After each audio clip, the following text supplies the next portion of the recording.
بسم اللہ الرحمن الرحیم۔ السلام علیکم۔ آپ دیکھ رہے ہیں آئینہ اور میں ہوں محمد طاہر۔ آج 12 اکتوبر ہے۔ آج کی تاریخ کیلنڈر کی محض ایک تاریخ نہیں، بلکہ یہ تاریخ کے بہاؤ میں ہماری سیاست کی ایک داستان مسلسل ہے۔ سابق وزیر اعظم نواز شریف آج کی تاریخ کے ہی روز 1999 کے سال میں اقتدار سے بے دخل کیے گئے تھے۔ نواز شریف اسے ایک منظم جبر کا نتیجہ قرار دیتے تھے، یعنی نواز شریف اور ان کے حامی حلقے کا خیال تھا کہ اس بغاوت کی تیاری سالہ سال سے ان کے خلاف کر لی گئی تھی۔ ہمیں بات کے ادوار میں مختلف کتابوں میں بھی یہ تاثر ملتا ہے کہ اس طرح کے ایک منظم کو ڈیٹا کی تیاری پہلے سے ہی موجود رہی تھی، مگر کچھ تاریخی واقعات، کچھ سیاسی حالات اور اس دور کے کچھ ایسے عوامل ہیں، محرکات ہیں، جس پر ہماری نگاہ ضروری ہے۔ آج کے دن ہم اسی کو زیر بحث لائیں گے۔ ونسٹن چرچل نے کہا تھا کہ تاریخ کے فیصلے کا انحصار کسی شخص کی فتح و شکست پر نہیں، بلکہ اس کے نتائج پر ہوتا ہے۔ نواز شریف اپنی سیاست کے ذریعے ہمارے لیے کیا نتائج لے کر آئے؟ 12 اکتوبر 1999 کی تاریخ اور اس کے آس پاس کے حالات اس حوالے سے بہت اہم ہیں۔ یاد کیجئے نواز شریف کا اقتدار کیا تھا۔ نواز شریف امیر المومنین بننا چاہ رہے تھے۔ نواز شریف نے اس کے لیے ایک قانون بھی متعارف کرا دیا تھا۔ یاد کیجئے اس دور کی سب سے بڑی اپوزیشن قوت یعنی پیپلز پارٹی کی سربراہ محترمہ بے نظیر بھٹو مایوس ہو کر اور حکومتی اقدامات اور ہٹ کنڈوں کے باعث ملک چھوڑ کر چلی گئی تھی۔ ایک جی ڈی اے بنا تھا جس کی سربراہی جناب نوابزادہ نصر اللہ خان کر رہے تھے، اور اس کا ایک نکاتی ایجنڈا تھا، اور وہ یہ کہ نواز شریف استعفیٰ دیں۔ حافظے کو ٹٹولیے اس کے ایک اجلاس میں جب یہ ایک نکاتی ایجنڈا زیر بحث آیا تو اس جی ڈی اے کی میں شامل ایک جماعت کے سربراہ مرزا اسلم بیگ بھی تھے، یعنی سابق فوجی سربراہ کی بنائی ہوئی ایک سیاسی جماعت بھی اس جی ڈی اے کا حصہ تھی۔ برسبیل تذکرہ اسلم بیگ صاحب اس اپوزیشن الائنس کو گڈھا کہہ کر مخاطب کرتے تھے۔ بہرحال اسلم بیگ صاحب نے اس اجلاس سے یہ کہہ کر واک آؤٹ کیا کہ جب آپ گلیاں بند کر دیتے ہیں تو پھر ایک نتیجہ نکلتا ہے، اور وہ ہے مارشل لاء۔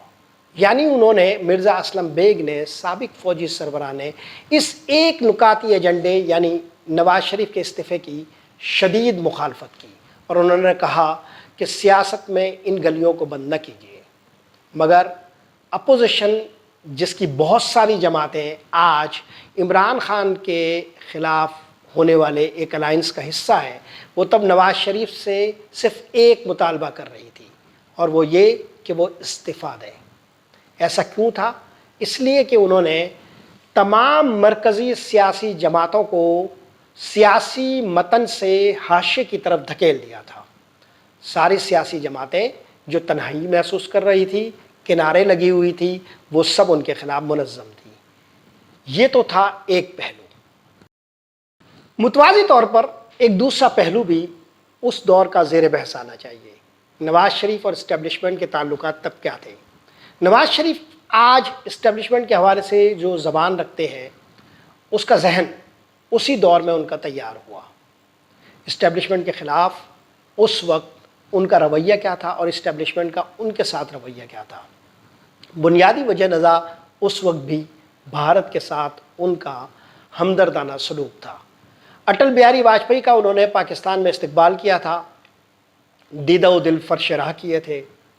پھر کارگل کا ایک معرکہ تھا جس میں نواز شریف کے حوالے سے یہ رائے تھی کہ ان کا ایک نرم گوشہ ہے۔ بہرحال یہ مختلف قسم کے پہلو ہماری سیاست میں پہلو با پہلو اسٹیبلشمنٹ کے ساتھ ان کے تعلقات کے حوالے سے اس وقت ہمیں نظر آتے ہیں۔ نواز شریف 12 اکتوبر 1999 کو اقتدار سے بے دخل کر دیے گئے۔